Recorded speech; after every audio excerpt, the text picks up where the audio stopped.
to have a decent place to live. We all know that public housing is more than the buildings.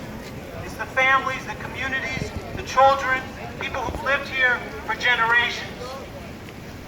And I work as a medical doctor in the Harlem community for many years. And I've seen many people who've experienced the health impacts from mold and lead, etc. So I know, as all of you know, that there's no single factor that impacts more on the health of an individual or a family or a community than the housing environment in which they live. There's no single factor that impacts more on health except one thing, and that one thing is power.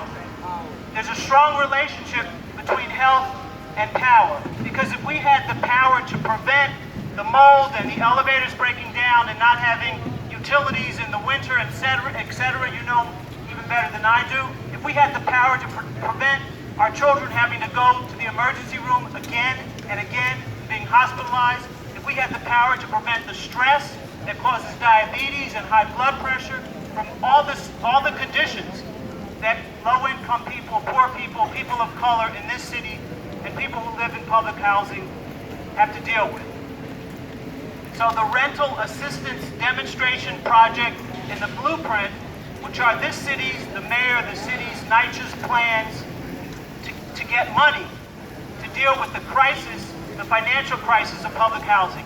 These programs give control of your homes to private real estate developers. They change public housing into an opportunity for investment by private real estate.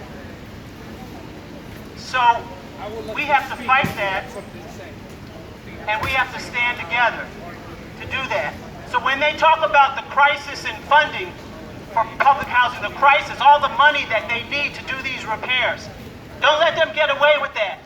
Ask the question, what happened to the money? What happened to the money? The issue is NYCHA is corrupt. They mismanaged the money. So the fault of this is not the residents. You know, people sometimes don't put out their garbage, but that's not what caused the crisis in public housing. It's because NYCHA is corrupt. So the solution is not to change public housing, to privatize it and turn it into an opportunity for investment by big business. The solution is to transform NYCHA. So we know that the people who live in public housing are people of color, black people, Latino people, Asian people. People who live in public housing are diverse. And we have to protect, we have to hold on to and honor the legacy of people of color in this city, including in the Harlem community, the cultural capital of Black America.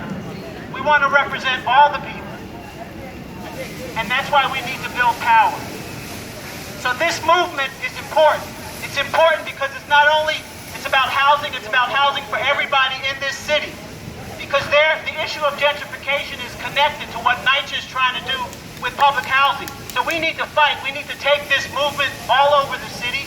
This is about building a movement, mobilizing people in every community about housing. And we start with protecting public housing. That's the forefront of this fight. We got to take this all over the city and build a movement. We need to build our collective human power and develop and grow so we can do that. So that's what this is all about. So please sign the petition, do the surveys for the Committee of Independent Community Action. We have meetings every 2 weeks on Zoom, and we're out there with you. We support you, we love our people, and we're fighting. We need to fight together, all of us. And thank you to Russell Taylor for organizing this. He's done a great job. Thank you, Russell Taylor. Thank you.